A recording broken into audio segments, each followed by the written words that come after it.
Welcome to Married to His Will. I'm Suzette Williams, your host, a licensed professional counselor in Georgia and nationally certified. Whether this is your first time or you've been with me for a while, I'm truly grateful you're here. This podcast is a space for inspiration, healing, and truth, where faith meets real life. I love weaving in clinical insights along with personal stories to encourage and uplift you on your journey with God. If you're new, be sure to check out Season 1, Episode 1, where I share my testimony. It's a powerful reminder that God doesn't just want to save you from hell, He wants to see you thrive in Him. Since walking through my divorce, I've discovered a deeper understanding of who I am and who I'm becoming in Christ. And yes, to my future husband, if you're listening, may you find me right where God has positioned me, in His presence. I'm so excited for what's ahead, and I'm thankful for every listener who's joined me on this journey, and for those who are just getting started. Don't forget to like, subscribe, and share if this blesses you, and check out the description for updates or extra info. Let's dive into today's episode. I pray it blesses you. Hello, hello, hello. I am so excited to be back with another episode of Married to His Will. I feel like it's been forever. This may be the last one for the year. I'm not sure. I love to do an episode that kind of recaps the year. So I probably will drop that next week or before New Year's. I really hope I can do that. If I don't get to do it, then it's okay. It's not the end of the world. I'm not going to pigeonhole myself in a way of doing things here. But I'm just really happy to be here to talk to you. I feel like I don't just update you anymore on what's going on with my life. I do want you to get something from what I'm sharing here. And I want it to be something that you can gain, something that you can learn from, something that you can be encouraged by, inspired by. And so I'm very careful about what I bring to you. I think I just definitely cherish this platform. And I thank you for those who do listen to me on a regular basis. Thank you for supporting my podcast. I was going to see about switching my podcast host platform. And I said, you know what? I'm going to keep it. Things have grown so much over the last couple of years. And I noticed people are listening from the different places that I host this platform, such as they're listening on Heart Radio, they're listening on Apple Podcasts, you're listening uh, through Spotify and Amazon. There's all these different places that the platform that the podcast is shared to, and you're all listening. And I see there is an increase there in percentage of people listening. And so I thank you for supporting me by just listening. And hopefully I have shared very transparently that this could become something that could also feed me and my family. But I'm happy to do this free of charge because I enjoy it. But listen, if the Lord chooses to use this to bless me, I will accept it because He's my source at the end of the day. And if He wants to bless me in this way, I'd be very happy. So yes, consider supporting my podcast in a way that, you provide your monetary contribution if you choose so. And you can do that at Buzzsprout. I don't have the website in front of me, and so I can't really share that right now, but I'll probably put that. It's always below in the description area for you if you want to support this podcast in that way.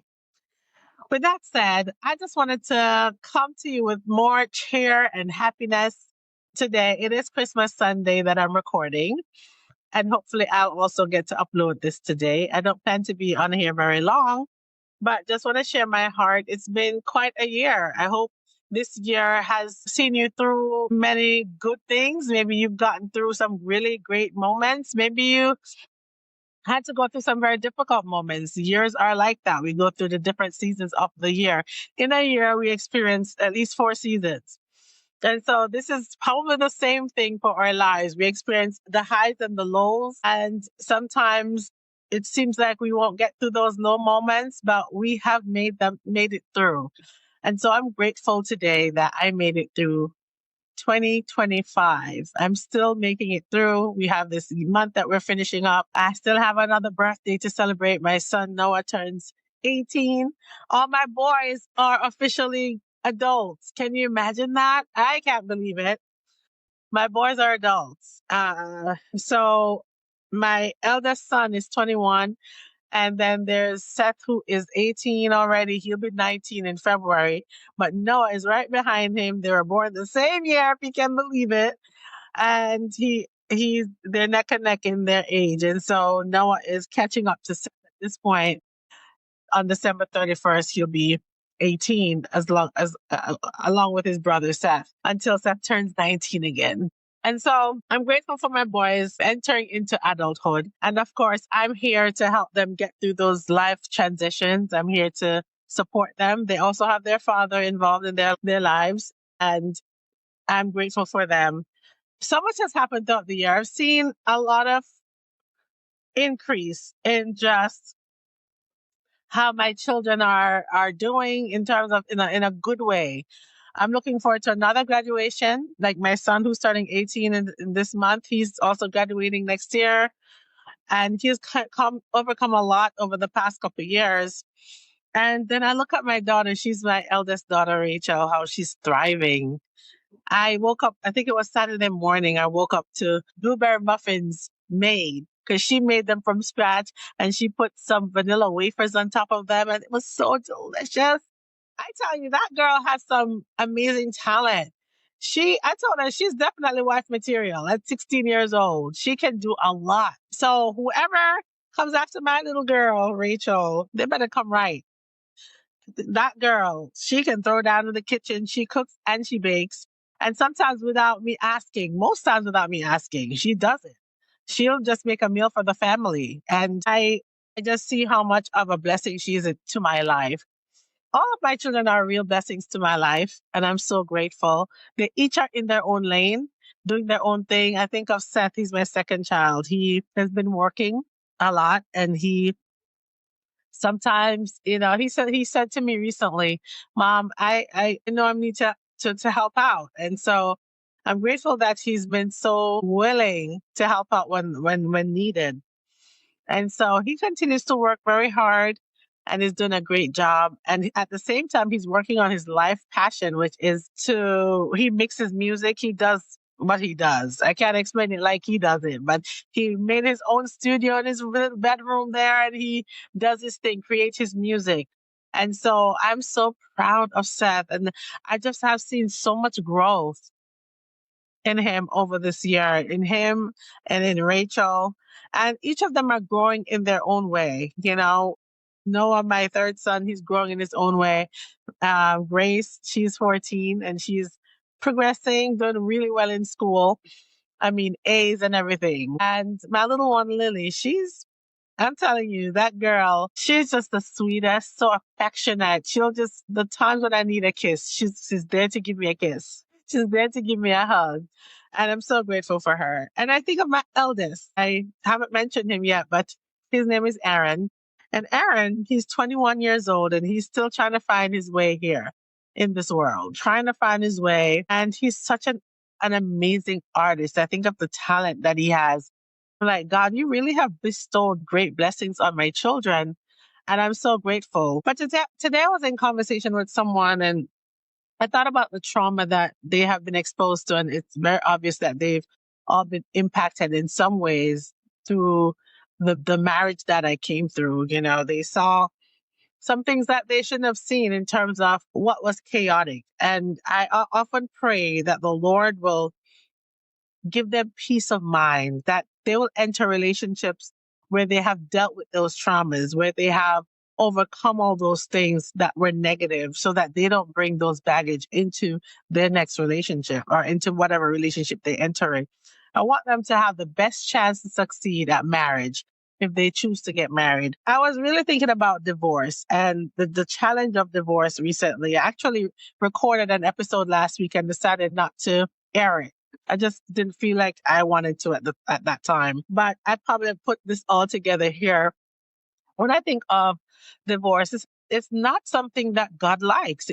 I can see why he hates it. Because I have to tell you, the process for me has not been great as a divorced woman. And I don't love being divorced. I don't love being in this state of divorce. I'm grateful that I'm not at the point where I can say I've overcome, because it was not easy walking through the journey of being uncovered. Now, when you're uncovered, you're more vulnerable, more susceptible to the things that the enemy throws at you. And when I say uncovered, you lose that covering, which was your husband or your wife. It's not something to take lightly as if God loves it, right? I think sometimes we think just because it works out that it's something we should do, but not necessarily. And so I really want you to take the time, if you're in a place where you know you're pending divorce or you're going through a marriage that you're going through some difficulties, I want you to really think long and hard before you decide to go through a divorce, because it's not something to just do. You want to work your hardest at your marriage before making such a decision. And so I really want you to consider not just using it as an option to be free. I didn't take divorce as an option to be free or to just do it. I thought long and hard. For 19 years, I said, Lord, I can't do this because I know there's a reason you have me in this space with this man. And there was a lot of growth that happened in my life. But it came to a point where I was only holding on to it for religious reasons or for just the fact that I was trying to keep things together. But at some point, I had to let it go because God told me to let go and to let Him have His way in my life so that I could become who I need to become. Everything that we're going through is not just about what happened to us or for us to receive any kind of accolades, but it is really about who we're becoming. When I think about everything I've been through, it's really about who I am to become. It's about who God sees me becoming. It's about who I am to be. So we're going to make mistakes. We're going to make our choices, and sometimes they're not the best choices for our lives. So I married someone I probably was not to be married to. But at the end of the day, God worked it out for my good because He already knew that it would make me into who I needed to be. And He has other things that I've had to process. Me going through a divorce was not easy. And so, what I was going to talk about last time I came on here is why you shouldn't be divorced, right? Why you should do everything in your power to save that marriage. I am very much for marriage. I am pro marriage. Okay. So, some of the points I brought out was I want to actually look back at that because I felt like they were very important. And there are just some lessons that I've taken from my own life experience. So, when I think about the heartbreak that divorce brings and the confusion, I'm just really grateful for the grace of God that has kept me so far. And I want to speak specifically to women of God, pastors, leaders, single mothers, believers who are rebuilding after divorce. You see, I'm sharing my story not for gossip, not for sympathy, but as a warning and a light. Because divorce is not just paperwork. Divorce breaks open wounds that you don't realize can still bleed years later. So I've shared my testimony of divorce and I was very free. I thank the Lord that He gave me there was an opportunity for me to experience deliverance from a situation that was not right for me. So God does give us the ability to choose. And there are ways that He's allowed us to overcome circumstances, such as a really miserable place of marriage that is not working. For me, that was the case. I could no longer become who had planned for me to become. And so recently, I went through another heartbreak. You see, we go through all these different relationships as we're navigating the single life, and it's so difficult. This is why I talk about divorce being difficult and being uncovered. So I met someone who was intentional, and I believe he was, and he pursued me with kindness and attentiveness and spiritual language that I felt like I could trust. I felt seen. I felt valued. I was excited after so long. And I opened up myself emotionally. I became trusting of this person and I let my guard down. And I became more intimate with this person than I really wanted to or should have. These are the things that happen sometimes after you've been married for a long time. It's like you're rebuilding the boundaries that you needed before you were married as a single Christian woman. So after becoming so close to this person, suddenly he flipped and he changed, and accusations came out of nowhere. His tone shifted and he projected things on me that were not true. He said hurtful things. It was degrading things that shocked me. And after just 2 weeks, it just blew up and ended. And I knew this was the protection of God, just not allowing it to go any further. And I blocked him, he blocked me. And so the relationship ended abruptly and violently emotionally. It was one of the hardest breakups, that I went through. My marriage was a hard breakup, but this was also a difficult one. And it was after a short time. And so I got left thinking about the aftermath of that. Things like that can leave you feeling discarded, confused, ashamed, and heartbroken. And I questioned my own discernment. I questioned my worth and I questioned my own spiritual footing.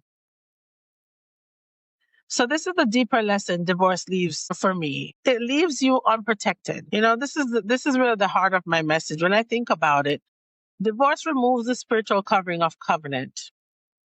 It places you back in the vulnerability of dating as an adult woman who has lived, who has children, who has responsibilities. It exposes you to the triggers of trauma bonding, loneliness, and longing for companionship. Divorce can make you susceptible to a man or susceptible to men who know how to sense your gaps. You don't realize how tender your soul is until someone mishandles it. Divorce hurts far longer than the marriage ever did. It makes you relearn your boundaries. It makes you grieve parts of yourself you didn't know existed. Now, yeah, it may hurt longer than a marriage ever did. The impact of it always is going to be there. And I think that's the difficulty about it. However, I believe I'm over the hurt of it. I believe I'm over what uh divorce did. Like I feel like initially I was very excited and happy, but I think coming through the lessons of going through relationship after relationship, I realized, or going through these experiences of relationship after relationship, I realized that, divorce really hurts, but you can heal from it. My marriage was 19 years. Perhaps for most people, they divorce after a short time. So perhaps this is what this means. It can hurt longer than the marriage lasted, but my marriage lasted a long time and I never expected to ever be divorced. Even though I, for many years, wondered if I could really handle being married to this person for my entire life because I was super miserable from the very first year. I was just not sure how to get through it. But, we did have some good times. We managed to push through. I managed to survive year after year. But I told the Lord, I don't know how much longer I can just be surviving a marriage. He would bring to me couples that I would work with in therapy, and I would be like, I wish my marriage was at least like that, where I could have a conflict and it didn't get out of control the way it did. Anyway, yeah, it does tend to hurt far longer than most marriages ever do. And it makes you have to relearn your boundaries. I really had to learn that over time, and I'm still learning what those boundaries are. I made mistakes along the way. When I think about divorce, it has shifted my thinking somewhat. While it was my release or my escape, and God allowed man to have the opportunity to escape these circumstances, my pastors checked on me. My community surrounded me. They reminded me of who I was, not what happened to me. God pulled me out of the shame, the isolation, the fear. And I realized that community really matters. So God's rescue is amazing. Divorce wasn't the thing that rescued me, but God is the one that rescued me. out of a bad marriage. And it didn't change the fact that he hates divorce. It didn't change that. And I had to come to realize that divorce was the means by which was used to get me out of that bad situation. But it wasn't the best space for me to be in.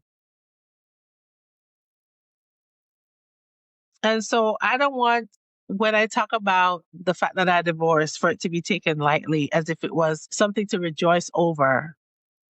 But I rejoice over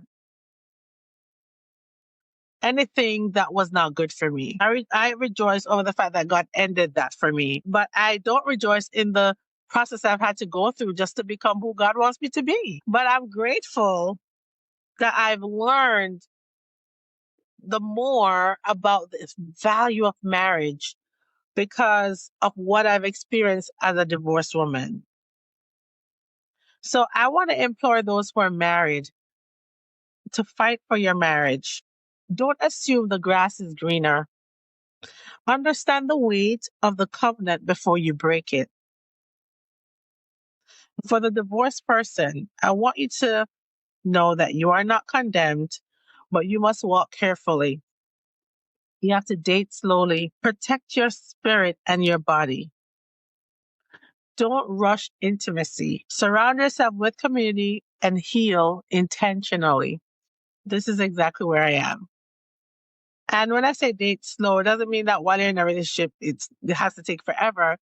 But date slow. Take your time to get to know who you're going to be with. Who is this person? Who you're trying to vet to be a part of their life, or for who wants to be a part of your life. Don't be quick to receive someone as this is the person. Protect your spirit and your body. That's so valuable. And that's something I've had to learn.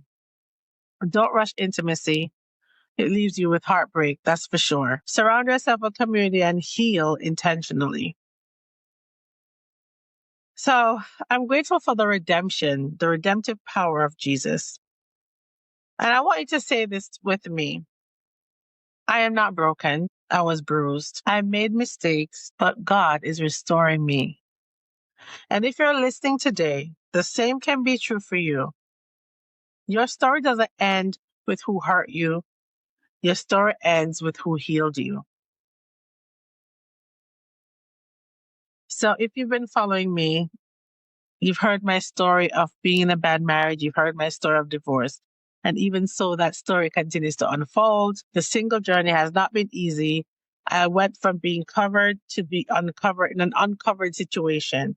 When I say covered, I was still covered in my marriage, but it was there that a lot was happening to me that was destructive. Coming out, I was more vulnerable. When I say uncovered, I was vulnerable now to more men, to people, to, you're more vulnerable having been in a covering of marriage to now being unmarried. And so I just wanted to put a warning out there if you're considering divorce to really think hard about it because of what it can lead to. You have to really consider what are your boundaries again. You really have to think about who you are and valuing yourself. And so while I might be looking for certain traits, I might be looking for something from somebody. Today, the message came, it was called Good News, Great Joy. And the pastors took the message from Elf, the movie, and that was funny. But there are some things that stood out to me. And when they talked about Buddy, how he was a misfit. He lived in the elf world, right? In the North Pole, and then had to experience New York as a human being. But I was thinking about something that was my sister shared as she was expressing the word, and she was saying that, what are you chasing after? That was the question she asked. What are you chasing after? And I really had to think about that question. What am I chasing after? Am I really chasing after a husband? Am I chasing after a man? I thought long and hard about it because at the end of the day, I definitely want to seek the face of God more than anything. And maybe I have felt like I have been chasing who's my husband and, chasing to find that. But I want to find him where God says he is. And so the best place for me to continue to seek after what I want is through God, and to continue to seek his face. He's the one I need to chase after, pursue. He pursues me. And so the more I pursue God, maybe he will reveal who this person is.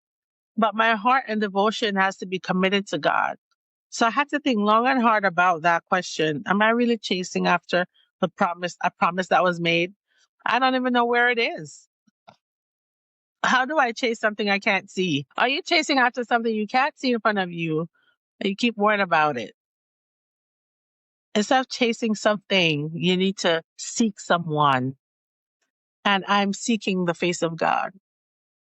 And I believe that will give me the deep, settled peace I need as I wait for who he has for me. I'm reassured that my confidence has to be in God and God alone. He's the one that will see me through this season. He's my covering. And if I step out of that, then I find myself susceptible to the enemy and his attacks often. And so in this season of my life, I had been asking the Lord, what do you want me to be focused on? What do you want me to be doing? And I feel like I want to be doing a lot more writing and singing. I feel like that's what he's been putting on my heart, to sing more, to just this. I mean, I'm worship pastor. That's one job that I do. And I'm grateful for the opportunity. And I feel like I'm more committed to it in this season than ever before. And I don't want God to keep breaking me to make me. I want to recognize when there's danger. I want to increase my discernment. I don't want to walk into in a pattern that will continues to break me down. But I want to receive what God has for me by continuing a journey that is after him. And I would implore you to seek his face about that marriage you're in and continue to allow him to give you the answers for your life. No one can make those decisions for you but you. It was when I sought the face of God, and I was seeking him throughout my whole marriage. It was at the end of it, at that 19 years, that I heard the Lord say, it's time to let go. He knew the desires of my heart and he made it happen. But I did not see the journey. I did not see the process that I would go through. Did not see the moments of longing I would have. I would have liked to hold on to that rather than let it go. But I know I had enough. I had enough. I was up to here. But I just say that to say, don't take it lightly, but take your time making a decision. Take your time walking through therapy.